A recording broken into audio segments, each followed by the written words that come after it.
अरे कमी वापर पण अस्सल वापर। MDH काश्मीरी लाल मिरची पावडर। मुख्यमंत्री देवेंद्र फडणवीस यांचा ड्रीम प्रोजेक्ट समजल्या जाणाऱ्या हिंदुहृदय सम्राट बाळासाहेब ठाकरे समृद्धी महामार्गाच्या अंतिम टप्प्यातील लोकार्पण सोहळा जो आहे तो आज संपन्न होणार आहे। आज इगतपुरी ते आमने असा हा जो समृद्धी महामार्गाचा टप्पा आहे तो आता प्रवासासाठी सुरू होणार आहे।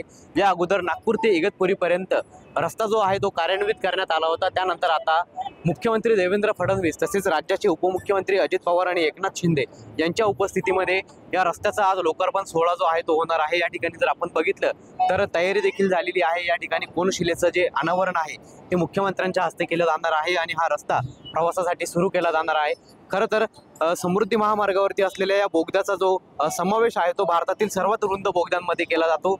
आपण जर या ठिकाणी बघितलं तर 6 लेनचा हा रस्ता आहे। खरं तर हा समृद्धी महामार्ग 24 जिल्ह्यांच्या विकासासाठी गेम चेंजर ठरणारा 701 किलोमीटरचा महामार्ग असून त्या महामार्गावरतीच आपल्याला हा समृद्धी महामार्गाचा जो मोठा लांब रुंद बोगदा जो आहे तो या ठिकाणी बघायला मिळत आहे। आणि आज समृद्धी महामार्गाचं अंतिम टप्प्यातील लोकार्पण जे आहे ते मुख्यमंत्री देवेंद्र फडणवीस यांच्या हस्ते होणार आहे। पवन येवले, TV9 मराठी, नाशिक।